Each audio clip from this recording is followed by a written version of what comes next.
Welcome. We are honored to have you all here in the second session of the OurCrowd Entrepreneur Academy. I am Leah Spitz-Goldenhersh, head of HR at OurCrowd.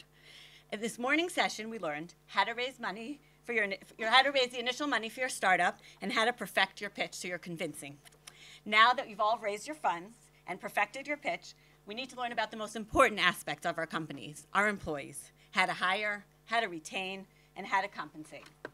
In all my years in HR, I have seen how building and maintaining your employees is critical to the success of your company. One of the key aspects for employees is benefits. In 2020, it is not enough to give your employees a salary. Especially in a startup, employees want part of the upside. Here today is Ben Sandler, a senior partner at Yigal Arnon law firm, a real expert on employee option plans.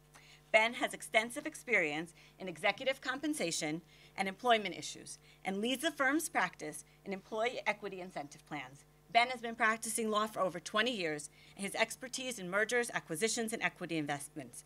Please give a warm welcome to Ben.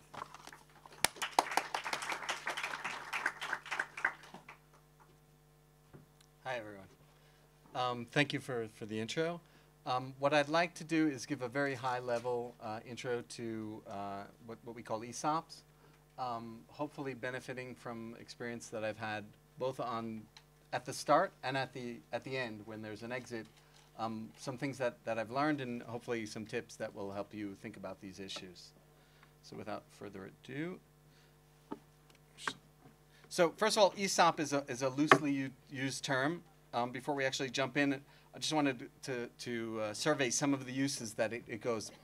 Tying into the earlier session about raising money, ESOP is an issue that comes up in the investment because very often when you're forming your cap table, when you're presenting your company valuation, it's very common for the investors to say, well, we want the ESOP in already. And what they mean by that is they want to know what the employees have and are going to have and not be diluted by the fact that after the investment, you'll finally be able to take a breath and start granting options and other equity awards to your employees. So in this context, ESOP really means how much are we reserving of the company's capitalization for the purpose of incentivizing employees and service providers. The option pool is another meaning of that's related to that. When you say, I have like on your cap table, there'll be ESOP. And what does ESOP mean? It means this is comprised of the total reserve that you're giving for employees. So if you have a cap table that has 1 million shares issued, there may be 100,000 shares that you're saying, well, this is intended for employees. Some of that will be what's called allocated. Those are the grants you've already made to employees. But the idea is you're taking into account also what's unallocated. And that number is in flux over the life of the company because you give options to employees. Maybe some of them leave their options unless they, if they're unvested or if they were vested and they didn't exercise them, they'll return to the pool. So the pool is sort of the note that the company makes to itself. Here's what I intend to give to my employees, and that gives you a framework for what employees, what you have to give to employees. The real meaning of ESOP, it's an abbreviation for Employee Stock Option Plan.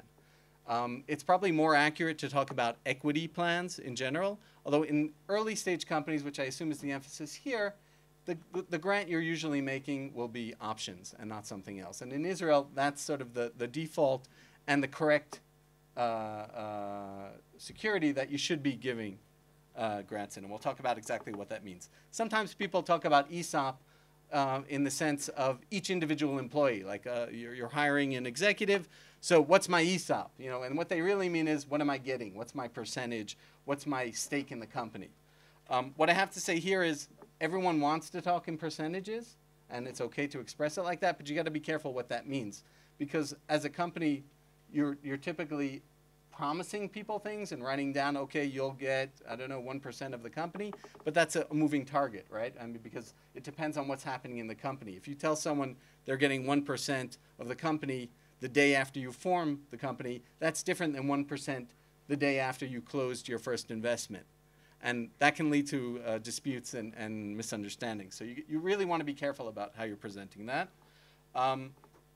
ESOP can also mean the special terms that will apply to specific grants, and we'll talk about that in a little bit. Timing and implementation, what's the right time? We're going to talk about that as well. It's in a perfect world, these things are all taken care of immediately as soon as you form the company, but in the real world, it may not be the first priority. It may not be the right thing to do it first, and so we'll talk about that. Okay, so why give equity? What do we mean by equity? Equity means a piece of the company, basically. And so why are we giving our employees a piece of the company? This, as opposed to the salary that's paid every month, is something that's, you're looking to the long term. You're saying, hey, we're not interested in, we're interested in what you're going to do for the next 3 months, but we want you here for the long haul. And so it creates a long-term incentive. It's saying we see you as the future of the company. It makes the employees like the other stakeholders. So you have founders in a company, they own shares. Investors come in and they have shares, they want rights. And you're saying, hey, we want to make you, we're not asking you to put money into the company. We're asking you to put your efforts into the company, which is just as valuable, if not more, than the actual funds to pay for everything. And so we're saying we see you like other stakeholders. And so you're aligning their interests with the company's interests. They're not here to get their salary and then to move on, but they have a stake in the long-term interests of the company. It's a way of paying a bonus to people on a deferred basis. Today, I'm a startup, I'm lean and mean. I don't have cash to pay bonuses, even at the end of the year. I just don't, I have a burn rate, and I'm very conscious of, the implications of that. And so this is a way of saying, hey, well, when the company's made it, you'll be there and you'll get your bonus. And so it's easy in that sense for a company, for an entrepreneur, to give that away. Another reason why equity is important, especially in Israel, is that the equity benefit is significantly better from a tax perspective than regular income. So if we'll talk about what the requirements are. If you're jumping through all the hoops to get it to be a compliant plan, and the grants to be compliant, then we're talking about a 25% tax rate on the gains that the employee will see versus for the equivalent up to 50% and more, including national insurance. So it gives you a way of giving value, twice as much value to the employee for the same dollar amounts. The other thing is, and I don't dismiss this, but everybody's doing it. You can't hire in Israel qualified software engineers if you're not giving equity. Not everyone, even among the very young engineers, knows what that means, but they know they should be getting equity. And that, it's numbers, it's abstract. At the beginning of a company's life, it doesn't really mean anything, but it's saying, hey, there's an education process in as well. My point is that 99% of the companies, that's correct. If you're a young company that sees an exit in the near or mid future, or sees an IPO, then it does make sense to be giving equity. But there are situations where it's not appropriate. So, like if you're a family business, you're a 1 or 2 man show, and you're wholly own your company, you don't have investors, you're going to be you're profitable. There are startups that are profitable. Then it may not make sense to be giving equity in your company, because if there's not an exit on the horizon, then why should anyone want shares? And so maybe they'll get dividends or whatever, but it's a different equation. And so the point is, it's not it's a fit for most companies in the Israeli startup environment, but it's not a fit for every single company. So the technical matters of what are the hoops that you need to jump through in order to qualify for the better tax rate in Israel. So you need to have a plan that has the necessary provisions that the tax authority wants to see in the plan. And these are really like technical things about how the grants are made and how they're held in trust, etc. So you need to file that with the tax authority. You need to wait for at least 30 days after you've made that filing before you can actually make grants that are compliant. And so if you do it earlier, then they won't be compliant. You'll have to fix that. You can only give these qualifying grants to what are employees or what are called office holders. And office holders includes directors.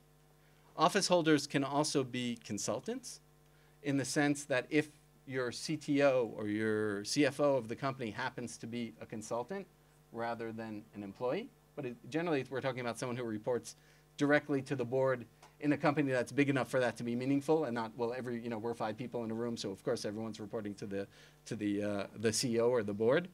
But it's important to know also that if it's a consultant that for tax reasons decided to be a company, you can't give compliant grants to that company or to the individual who owns that company, even if it's 100% ownership. There are board approval requirements. There are reporting requirements. The most important and unusual feature in Israel is you need to have a trustee appointed, and that trustee is hired by the company and ostensibly works for the company, but is really an agent of the tax authorities, and their role is to make sure that you're complying with the requirements and that their proper withholding is being done. Because one of the most important, there are a few technical things. When the board makes the grants, they need to report them within a certain amount of time to the trustee, and then you need to paper those grants with award agreements, option agreements, and deliver those to the trustee, and there are deadlines for that. If you don't meet those deadlines, it won't qualify. Even if you meet those deadlines, the employee cannot, or service provider cannot make a sale of the, they can't exercise their options and then sell the shares before 24 months have elapsed from the date of grant, being the date that the board approved the grants. If you do that as well, then it bumps it up automatically into employment income rates. And so the trustee is there to make sure when there is the meeting with the money, that the proper withholding is being done. The trustee also technically will often, especially in a young company, also be like your stock administration. You're sort of outsourcing it. They keep the database. So very often it won't be just Israeli. If you have people in different jurisdictions, they can also be administering that for others. But technically, they're really working with respect to Israeli tax. So timing. When is the right time to make the grant? Well, first of all, because you need to file with the tax authority, at the point where you're just starting the company, yesterday we got our certificate, we're now a separate legal entity, you're not ready to make grants because you need to do a filing with the tax authority, and to file with the tax authority you need to have tax files, and to have tax files you need to have a bank account. So there is a certain technical amount of time where it takes before you can start doing this. But there's also other factors, there might be relevant. So because we're deferring the compensation, it's not really relevant. It is possible to promise employees, I plan to have an ESOP, and I plan to make you grants and not get into the actual technicalities of doing it right away. The other hand, we talked about the technical requirements as this 24-month period, that's a minimum. So if you're a hot company that in 6 months from now, you're going to be bought for I don't know how many tens of millions of dollars, and you haven't gotten your plan up and running yet, that's an issue because the employees are not going to get their compensation on time. So you're going to be in conflict with that 24-month clock. And there are solutions to that, but you can't shorten that period. Doing it too soon, really, the issue is it's a drain on your resources. You have to pay the trustee. You have to think about this. Your lawyers have to be involved making a plan. It's not always your first priority. And again, you might want to be you might want to be focusing on other things. Doing it too late, however, does create issues. There's the 24-month. There's the HR aspect of I promised people that I'm giving them a piece of the company, but I never actually bothered to do it. And there are companies it takes a year or more, 2 years, they haven't actually fulfilled this promise. It can create a negative atmosphere. There's also, often this comes up because somebody who is key, who we care about, we want to compensate, we promised options and we never got around to making the plan, and now they're leaving. Well, if you remember, we said that in Israel, to get the beneficial tax rate, they have to be an employee, which means they have to be employed as of the date of the grant. And not only that, the tax authority doesn't like when you're giving things away just as part of a separation package. And so they question whether that validly complies with the requirement for it to be an employee. It gets a little bit more complicated than that, but the point is if it becomes a crisis, it's not good. It would have been better to have done it in advance, and it can also create even litigation I've seen about, you promised me options, how come now I can only get options that don't qualify and I'll have to pay a higher tax rate. The quick exit is also important. So if a company's suddenly on a fast track to an exit, the ITA has taken the position, well, let me take a step back. When you have an exit, basically, it usually says that we're going to do something with the employee options. Either we're going to cash them out, or the acquirer is going to take on the options and convert them into options of the acquirer. And that action, you're not just going to ignore it. Like you promised to employees, hey, you're going to get options and they're going to have value. So this is the moment where it becomes, it actually, the piece of paper they're holding actually becomes something worth something. And so because of that, if that's happening in the 24-month period from the date of grant, that would trigger a negative tax consequence. For everything that's vested or unvested, there would suddenly be a immediate tax event at the higher rates because you didn't comply with the 24 months. So what happens is in all of those deals, almost without exception, you go to the tax authority and you say, well, as long as the compensation that the employees are going to receive will be held by the same trust and subject to the same rules, that's okay. And so it preserves there's no immediate tax event, and it preserves the preferential tax treatment. The catch is that you need to hold that compensation until the 24 months have elapsed. So if you do, you make grants and a year later you have an exit, that means the employees are not going to see the proceeds from that exit for another year unless they pull it out of the trust and then pay the higher tax rate. So what's the catch? The tax authority in those rulings says, well, we don't want you using the fact that we're nice and we give rulings. Okay. We don't want you using this as an excuse to give bonuses to employees and have them pay less tax. So any grants that are made in the 90 days before you sign an agreement to sell your company are not going to qualify. So this is also a place where I see a lot, there's a crunch. The company promised lots of people things in the company to incentivize them. Suddenly they're on the fast track to an exit, and they don't have enough time to make the grants that will qualify. And that's a bummer for the employees or for the company that's going to bear the tax cost of it.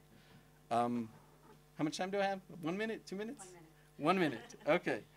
I'm not going to get into, these are all important questions. How much to give, when to give. I'm going to skip that one. The correct strike price is important. For the beginning stage companies, this is often a deferral of, you're saying, I can't really pay you the salary you deserve, so I'm giving you equity. In that case, it makes sense for the strike price to be low, almost zero, right? It can be the nominal value in Israel. As the company matures, that's not always appropriate. You don't want to be giving away pieces of your company for nothing. You want people to get the upside. So it's usually linked to the value of the shares at the date of grant. There's an issue when you're giving grants to people in the U.S. who are U.S. persons that also requires that to be at the real value. I'm afraid I don't really have time to go through all of this. I'll be here for questions after if there are more questions. Okay. First of all, thank you, Ben. Wait. Ben. Let's just take if there are any questions from the audience. We have time for 1 or 2 questions. Let's say take a study case where 5 people in the startup. We want to hire another 10 people. We want to give them, let's say, 15% from the company in equity. Mm-hmm. How much it costs to come to your office and to let you this? I'm not going to negotiate a fee in front of everyone, but it's no. Not give that, me just ballpark number. It's a few $1,000s for an Israeli-specific grant. If it has other jurisdictions, it gets higher. You may also need to consult in other jurisdictions. But then for this trust arrangement, there's also a fee that gets paid annually based on the number of grants you're making. Any other questions? Okay, so you can scream. So we had a guy that we want to come work for us based on shares, like 2% or whatever, and he insisted on stocks and not options. Can you talk a little bit about what? Yeah, so I think that's a psychological thing. This is an Israeli company? Yeah. Okay, so that's a psychological thing here. Sometimes you have people who want to be considered founders. In Israel, there's no, in the U.S., I don't know if this was a person who came from the U.S. In the U.S., there's an interest to hold shares for longer. so you can qualify for long-term capital gains. In Israel, it doesn't matter if you're holding options for those 2 years and you exercise them the first day, then you would have shares that would be held by the same trustee, or if you granted shares outright. It doesn't make any difference from a tax perspective. Doesn't matter for the company as well. Well, from the company, so that's the thing. So that if you're a shareholder, you get to vote the shares, you get information about shareholder rights. I didn't get a chance to talk about that slide, but usually we negate that anyway in a private company. We say, okay, we want you to get the economic upside, but we don't want you to deal with you as a shareholder on a day-to-day basis. Yeah. So you're going to give us a proxy to vote your shares. You're not going to get information about shareholder meetings. And so that negates the vote. But sometimes when it's more significant, let's say you're hiring your new CFO, CEO, and he says, well, no, I'm going to be on the board. I'm voting my shares. I want to have that influence. But except for the voting rights and dividend rights, which in a startup, how many startups are making dividends? Almost none. There really isn't a difference. So it's really like a psychological thing. Should the price, the stock option or the ESOP should definitely be connected to the fact that they're taking a lower salary. If they come in the demand of full salary. Well, that's why I say it's not uncommon to make it so that it's nominal value, like this is just extra. The problem with that is you're lowering the bar so low that when they leave and maybe you don't care about them anymore because they didn't do what they were supposed to, but they vested, then they're there. They can exercise for nothing. They can send you 50 shekel check and they're on your cap table for until you exit.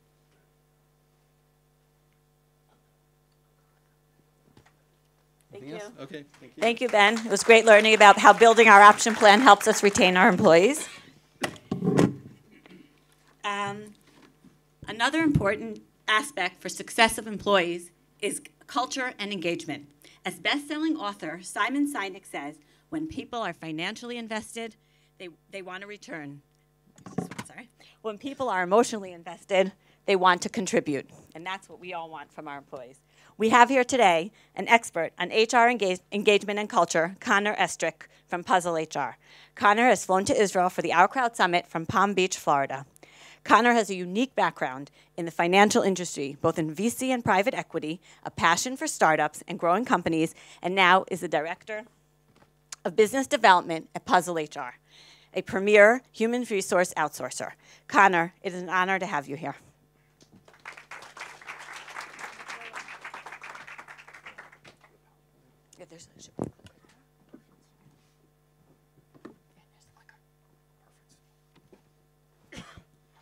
Hi.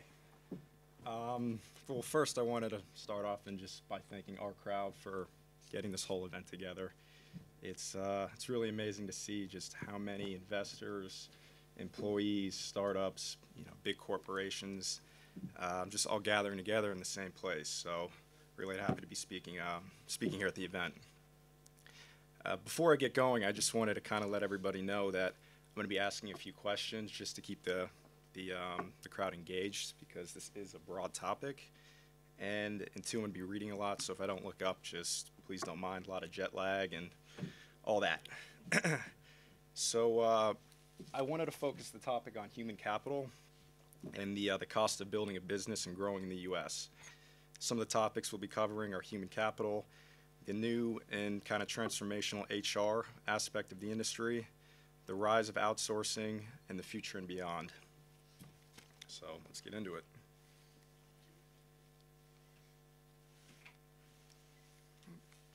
You don't need to point it, just press the button. Perfect. So human capital.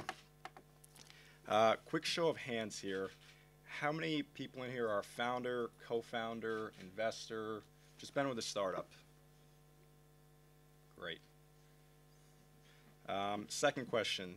How many of you who raised your hands would argue that the hardest thing besides running a business and being part of one is hiring and retaining great employees and top talent? Hold your hands up, please. And just look around the room real quick. So I would say that's 85% of the room has this issue. What does this basic survey tell us? Does it suggest people like to switch jobs? Maybe. Does it show that the competitive market to hire and retain smart people is really challenging? I'd say that's pretty accurate. The point I'm trying to make is that everyone who raises their hand struggles with the same aspect and is all searching for the same solution. In order to address this issue, we need to first define what human capital is. According to Google, the human capital definition is the skills, knowledge, and experience possessed by an individual viewed in terms of the value or cost to an organization or country. This is accurate, but I think we can all do better because it's different depending on who you talk to. So I took a survey from 3 people I respect in the business world, and this is what I came up with as a combination of all. Human capital is defined as the employees and your team that make your business run.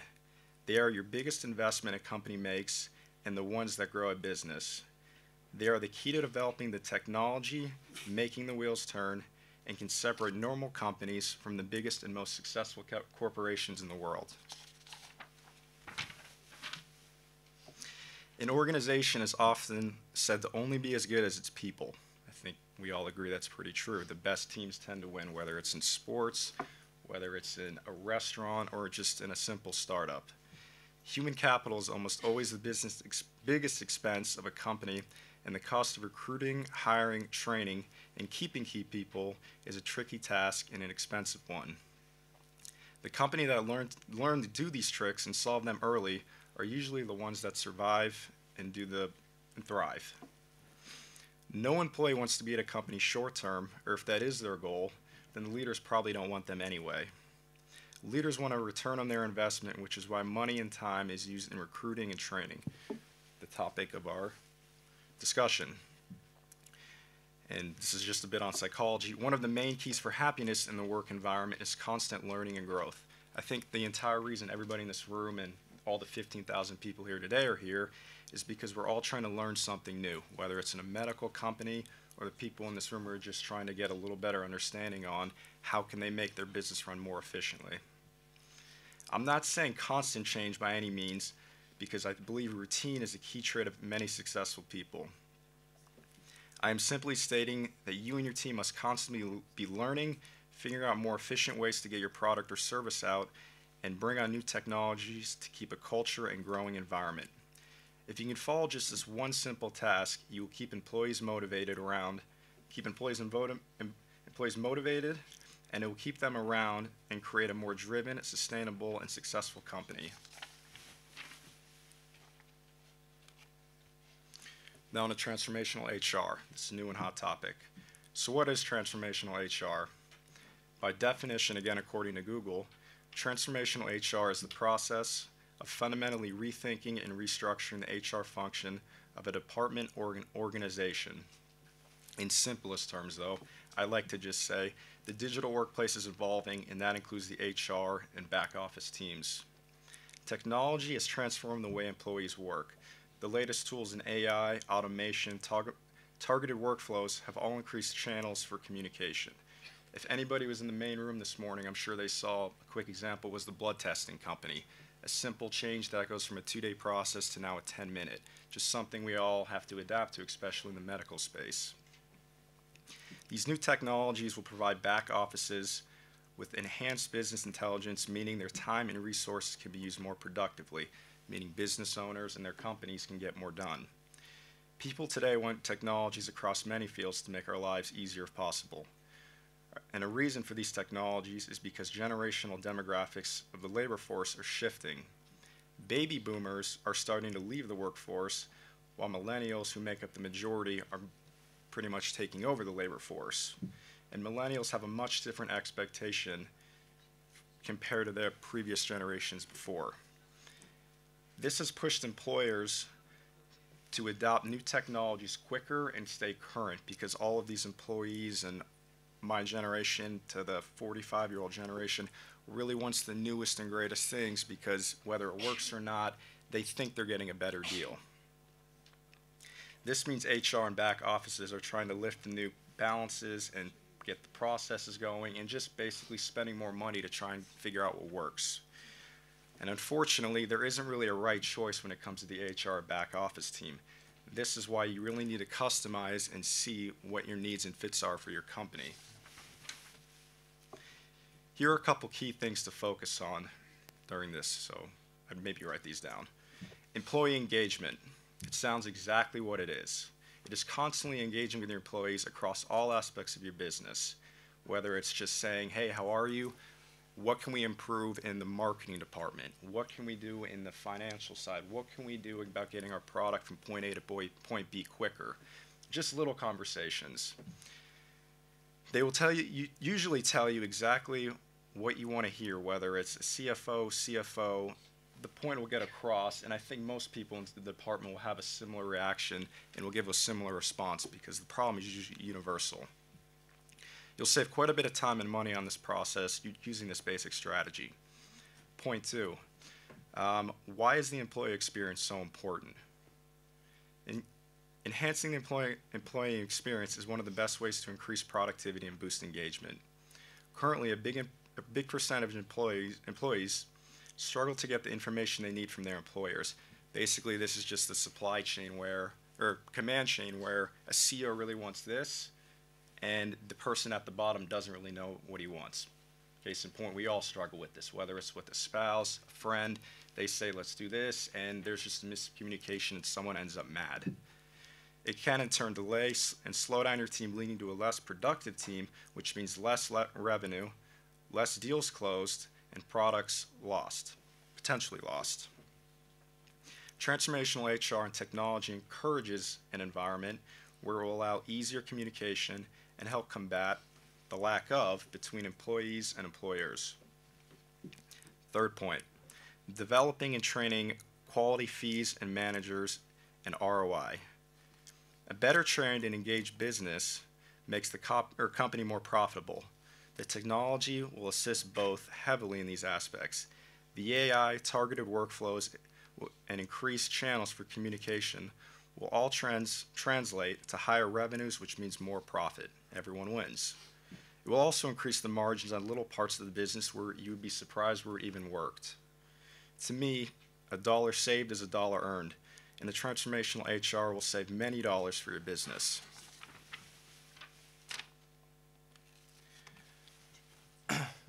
Okay, let's be quick. The rise of outsourcing. So the age-old question, should I do it or should I outsource it? This question has been going on since the beginning of time. Think about your morning today. From the moment you woke up, I think most people in the audience had an alarm, they had a glass of water, something to drink, and they had something to eat. It was all outsourced. Nobody in this room went out and sourced their water today. Nobody went, I mean, I could be wrong, but nobody probably went and, got some fresh eggs or did any of that. So, pretty basic, but I'm going to make the point now why these things in this business is really growing. It shows a huge percentage of our day and decisions are being outsourced to others who specialize in what we want. Most of the time we want to deal with someone, something with someone who can do it better than us. We all go to a restaurant, we use Uber, different things like this. And the final thing is, why would you deal with the most difficult part of your business when you can outsource it? And to me, being in the financial and private equity space, I think this is one of the most challenging parts of any company. Hiring, firing, retaining, just dealing with everything. I'm going to try to skip ahead so I get everything in. I'll finish off on the opportunity cost of time. Ask any employer what one thing they wish they had more of, and almost always the universal answer is time. Sure, sales, revenue, profits, they're all amazing, but I think everybody really, what they desire most is time. When I meet or talk with business owners or employees, which is usually almost daily, and we discuss their current clients and their problems, they usually state this concern regularly. Whether it's, I just wish I could do this, I'm losing time. Let's do out some basic math. Let's say you lose 1 hour a day dealing with something in your company you don't know how to do, or you just have to deal with it, whether it's an employee who struggles with some family issues, and you just take your time to be a great employer. At 1 hour a day, that's 7 hours a week. Times that by 52, that's 364 hours, or 15 days a year, 2 weeks. Then times that by 10 years, that's 3,640 hours, or a little more than 151 days, or 5 days a month. I want everybody to think about that, and that's just 1 hour a day, whether we forget out the time we spend driving to work, commuting, or lunches, or just lost time, but time where we could really be efficient. And I'm going to conclude on that point because we have another speaker, but I just want to say that that's one of the reasons that these outsourcing companies, whether it's my company or just simple companies in other spaces, are becoming more and more prevalent in the space. So thank you for your time. Thank you, Connor. This on? Okay. Is there any questions from the audience?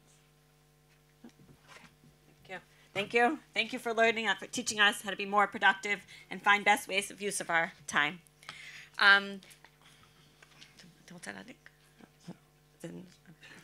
As best-selling author Malcolm Gladwell, in his book The Outlier, states, no one, not rock stars, not professional athletes, not even software billionaires, and not even geniuses make it alone.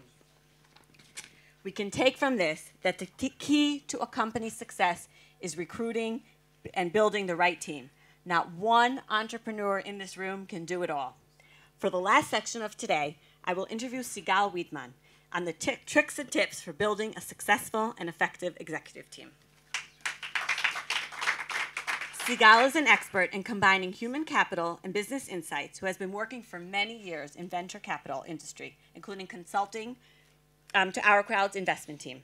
During her years in venture capital, Sigal accumulated unique knowledge in management assessment of companies and in coaching and mentoring of CEOs and entrepreneurs who have built successful companies.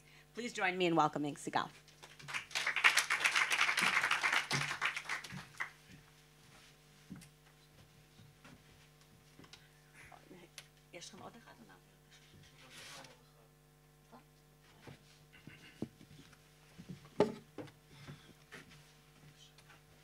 Thanks, Sigal. It's great having you here. What is the best? Hi. What is the best advice you have for founders who are building an executive team? Well, develop your self-awareness. Be aware of your strengths and areas of excellence and focus only on them. If you want to achieve an outstanding results, better you hire an exceptional professionals. You are here to build a successful company and not to practice your personal skills. And trust me, during the roller coaster of entrepreneurship, you will practice them in any case.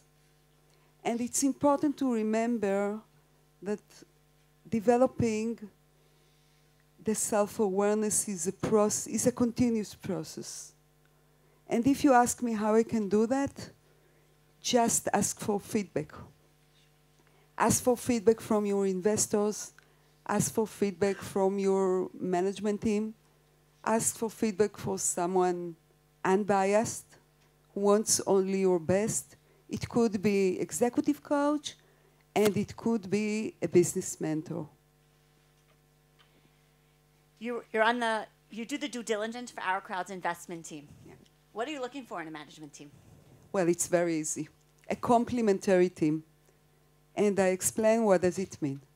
First, when I start the process of due diligence, I do the HR due diligence. I learn the company's space and main business goals. There are significant differences between B2C companies or B2B companies, or between companies develops chips to a gaming company. After I understand what are the main business goals and the key success factors, I evaluate the management team, their expertise, their knowledge, their experience, and I try to estimate their ability to scale. The most important question a CEO and also an investor need to ask himself, is this team capable of taking the company to the next stage? When you founded your company, how many founders there is here in the room? Many. When you founded your company with your friends from the army or your friends from the university, you agreed on the positions between you all. One is the CEO, second one will be the COO, the VP R&D, the third one will be the CTO. Now, ask yourself which kind of skills and expertise you are missing, and hire a complementary team. And my advice, do it, ask your question with an accurate reality check. Really know what you don't know. When I talked about self-awareness, here I expect to see it. So as a follow-up to that, what are common mistakes you see when building a management team? Well, we usually start building our management team when the company in the market research stage, before we have a product market fit, and the go-to-market strategy is not stable yet. You can see companies changing their business model. We call it pivot.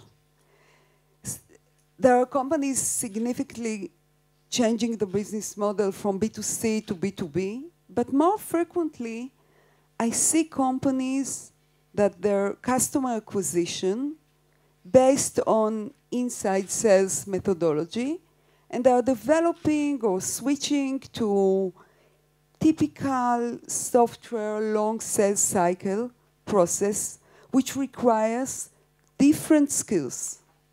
In this situation, you need to ask yourself if the management team you already hired is the right fit for your new business model. It may sound obvious, but more often I see companies that are not agile in the way they change their structure and their DNA that will fit their new business model. So in a continuation to that, when sometimes you have to part from an executive or a founder, how do you do that without damaging the company? So always we have damage, okay? But let's try to do it with less damage. When you replace a manager, please remember that not always you need to hire someone who has the opposite skills comparing the one you are replacing. And I give an example. A company, a consultant, a software startup, moving out from the early stage phase, concluded they must replace one of the founders who was the VP R&D. In my opinion, they made the right decision. Their main mistake was that they hired someone with opposite skills. They hired a corporate guy. The guy that they wanted to replace, the VP R&D, was quick and dirty, hands-on, excellent technologist, but without a process orientation. And they hired instead of him a corporate guy, quite heavy, too process-oriented. And at the end of the day, they need to replace him too. So if you want to have less damage when you do this kind of replacement, please remember that not always you need someone that has opposite skills.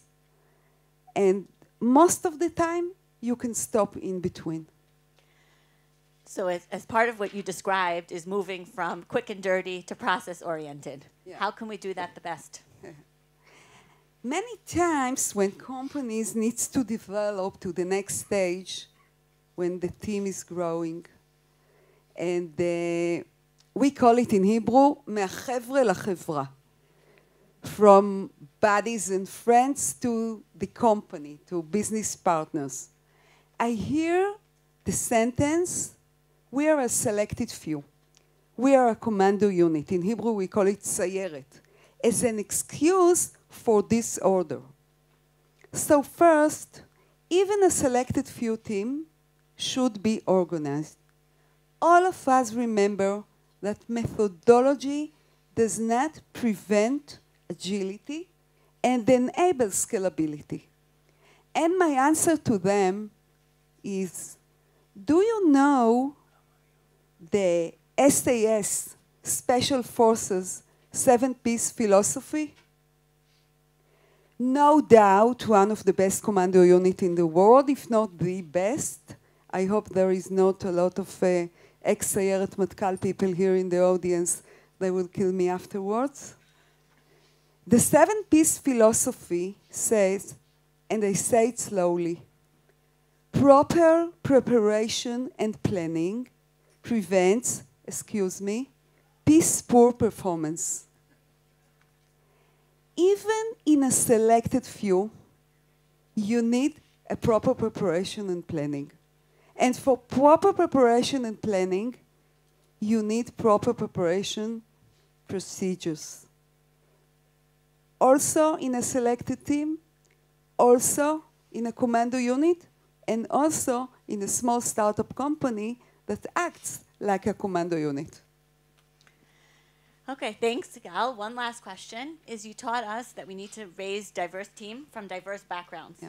How are these people going to all get along? So, Leah, we talked a lot about building an effective team. Everybody is talking today about building an effective team, and let's try to understand what does it mean. When you have a complementary team, you have an heterogenic team with people that has different points of view, different way of decision making, different management styles. And it's really challenging making this orchestra play together.